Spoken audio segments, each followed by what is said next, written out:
साहस सरोकार।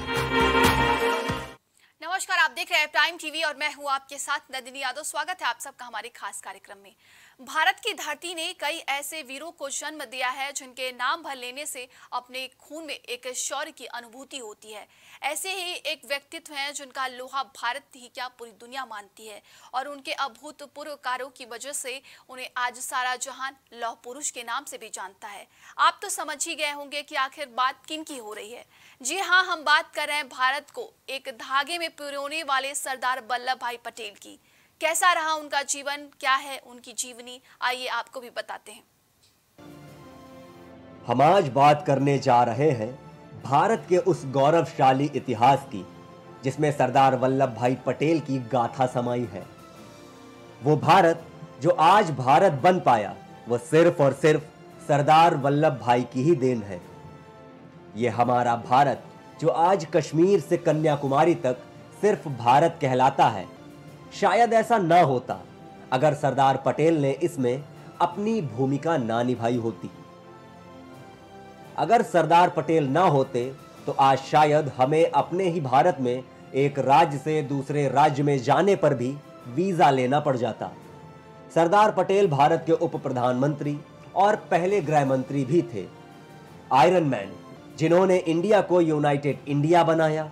तो आइए जानते हैं उनके खास और राजनीतिक जीवन को। साल 1875, तारीख 31, महीना अक्टूबर। ये वो दिन है जब सरदार वल्लभ भाई पटेल ने जन्म लिया। सरदार पटेल का जन्म नाडियाद गुजरात में एक लेवा पटेल पाटीदार जाति में हुआ था। वे झवेर भाई पटेल और लाडबा देवी की चौथी संतान थे। सोमा भाई, नरसी भाई और विट्ठल भाई उनके बड़े थे। उनकी पढ़ाई ज्यादातर उन्होंने खुद ही की। लंदन जाकर उन्होंने बैरिस्टर की पढ़ाई की और वापस आकर अहमदाबाद में वकालत करने लगे। महात्मा गांधी के विचारों से प्रेरित होकर उन्होंने भारत के स्वतंत्रता आंदोलन में भी भाग लिया। स्वतंत्रता आंदोलन में सरदार पटेल का सबसे पहला योगदान 1918 में खेड़ा संघर्ष में दिखाई दिया। गुजरात का खेड़ा खंड उन दिनों भयंकर सूखे की चपेट में था। किसानों ने अंग्रेज सरकार से भारी कर में छूट की मांग की। जब यह स्वीकार नहीं किया गया तो सरदार पटेल, गांधी जी और कई लोगों ने किसानों का नेतृत्व किया और उन्हें टैक्स ना देने के लिए प्रेरित किया। आखिर में सरकार झुकी और उस साल टैक्स में राहत दी गई। यह सरदार पटेल की सबसे पहली सफलता थी। सरदार पटेल के सबसे अहम योगदानों में एक वो काम था जिससे ये भारत आज पूरा भारत कायम है। वरना आज हम सब किस तरह से अलग होते और अपने ही देश में वीजा लेकर घूम रहे होते, ये सोचने भर से बड़ा ही मन सिहर सा जाता है। आजादी के वक्त भारत में 562 देसी रियासतें थीं, जिनका क्षेत्रफल भारत का 40% था।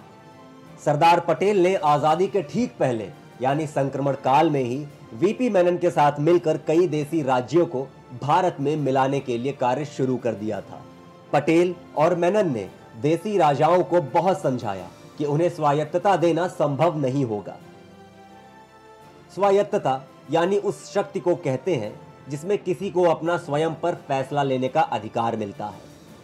इसके परिणाम स्वरूप 3 को छोड़कर शेष सभी रजवाड़ों ने स्वेच्छा से भारत में विलय का प्रस्ताव स्वीकार कर लिया। लेकिन केवल जम्मू और कश्मीर, जूनागढ़ और हैदराबाद स्टेट के राजाओं ने ऐसा करने से मना कर दिया। जूनागढ़ सौराष्ट्र के पास एक छोटी रियासत थी और चारों ओर से भारतीय भूमि से घिरी थी। वो पाकिस्तान के समीप नहीं थी। वहां के नवाब ने 15 अगस्त 1947 को पाकिस्तान में विलय की घोषणा कर दी और राज्य की सर्वाधिक जनता हिंदू थी और भारत में मिलना चाहती थी। नवाब के खिलाफ बहुत विरोध हुआ, लेकिन वो विरोध कुछ काम ना आया। तो आखिर में भारतीय सेना जूनागढ़ में प्रवेश कर गई और नवाब भागकर पाकिस्तान चला गया और 9 नवंबर 1947 को जूनागढ़ भी भारत में मिल गया। फिर फरवरी 1948 में वहां जनमत संग्रह कराया गया जो भारत में विलय के पक्ष में रहा। फिर बात आती है हैदराबाद की, जो भारत की सबसे बड़ी रियासत थी। और चारों तरफ से भारतीय भूमि से घिरी थी। वहां के निजाम ने पाकिस्तान के प्रोत्साहन से स्वतंत्र राज्य का दावा कर दिया और अपनी सेना बढ़ाने लगा। वो कई सारे हथियार आयात करता रहा, जिसको लेकर सरदार पटेल काफी चिंतित थे। और आखिर में भारतीय सेना 13 सितंबर 1948 को हैदराबाद में घुस गई। 3 दिनों के बाद निजाम ने आत्मसमर्पण कर दिया और नवंबर 1948 में भारत में विलय का प्रस्ताव स्वीकार कर लिया, जो भारत के इतिहास और भारत की गरिमा के लिए काफी महत्वपूर्ण था। लेकिन जब बात कश्मीर की आई तो हमें वो देखना पड़ा जो नहीं होना चाहिए था। नेहरू ने कश्मीर को यह कहकर अपने पास रख लिया कि यह समस्या एक अंतर्राष्ट्रीय समस्या है, जिसके बाद कश्मीर समस्या को संयुक्त राष्ट्र संघ में ले जाया गया और अलगाववादी ताकतों के कारण कश्मीर की समस्या दिनों दिन बढ़ती गई।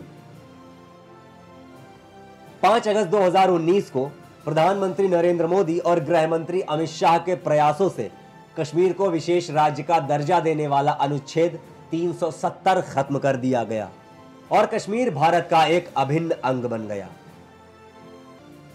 और सरदार पटेल का भारत को अखंड बनाने का सपना फिर से साकार हो गया। 31 अक्टूबर 2019 को जम्मू कश्मीर और लद्दाख के रूप में 2 केंद्र शासित प्रदेश अस्तित्व में आए। अब जम्मू कश्मीर केंद्र के अधीन रहेगा और भारत के सभी कानून वहां लागू होंगे। प्रतिवर्ष 31 अक्टूबर को भारत में राष्ट्रीय एकता दिवस की तरह मनाया जाता है। इस दिवस को सरदार वल्लभ भाई पटेल के जयंती के रूप में मनाया जाता है, जिनकी भारत के राजनीतिक एकीकरण में अहम भूमिका थी। इस दिन को भारत के इतिहास में भारत सरकार ने सन 2014 में लेकर आई। आपको बता दें कि 31 अक्टूबर को राष्ट्रीय संकल्प दिवस के रूप में भी मनाया जाता है, क्योंकि यह इंदिरा गांधी की हत्या का भी दिन था और कई विद्यालय, कॉलेज, विशेष रूप से कांग्रेस द्वारा संचालित राज्यों में इंदिरा गांधी की स्मृति में विशेष कार्यक्रम आयोजित किए जाते हैं। सरदार पटेल को भारत में जिस तरह से जीवंत रखा गया है, उसका सबसे बढ़िया उदाहरण स्टैचू ऑफ यूनिटी है, जो पूरी दुनिया की सबसे बड़ी और ऊंची मूर्ति है, जो भारत को पूरे विश्व में प्रख्यात करती है और सरदार पटेल के नाम आयरन मैन को भी सिद्ध करती है। स्टैचू ऑफ यूनिटी की ऊंचाई 240 मीटर है, जिसमें 58 मीटर का आधार है और मूर्ति की ऊंचाई 182 मीटर है, जो स्टैचू ऑफ लिबर्टी से लगभग 2 गुनी ऊंची है। 31 अक्टूबर 2013 को सरदार वल्लभ भाई पटेल की 137वीं जयंती के मौके पर गुजरात के तत्कालीन मुख्यमंत्री नरेंद्र मोदी ने गुजरात के नर्मदा जिले में सरदार वल्लभ भाई पटेल के एक नए स्मारक का शिलान्यास किया था और यहां लोहे से निर्मित सरदार वल्लभ भाई पटेल की एक विशाल प्रतिमा लगाने का निश्चय किया गया और इस स्मारक का नाम एकता की मूर्ति यानी स्टैचू ऑफ यूनिटी रखा गया। प्रस्तावित प्रतिमा को एक छोटे चट्टानी द्वीप यानी साधु बेट पर बनाया गया है, जो केवाड़िया में सरदार सरोवर बांध के सामने नर्मदा नदी के बीच में है। 2018 में तैयार इस प्रतिमा को प्रधानमंत्री नरेंद्र मोदी ने 31 अक्टूबर 2018 को राष्ट्र को समर्पित कर दिया और यह प्रतिमा 5 वर्षों में लगभग 3000 करोड़ रुपए की लागत से तैयार हुई है। सरदार पटेल के नाम और उनके अस्तित्व की तरह खड़ी स्टैचू ऑफ यूनिटी पूरे विश्व को उनके व्यक्तित्व और उनके आदर्शों को प्रदर्शित करती है। भारत को भारत बनाने में आयरन मैन ऑफ इंडिया यानी सरदार वल्लभ भाई पटेल का जितना योगदान रहा है वो अतुलनीय है। ऐसे व्यक्तित्व को शत शत नमन है, जिन्होंने पूरे भारत के लिए अपना जीवन समर्पित कर दिया। Bureau report, prime TV. हमारी इस खास रिपोर्ट में बस इतना ही। देश और दुनिया की तमाम खबरों के लिए आप देखते रहिए प्राइम टीवी। कुछ भाव पुष्प।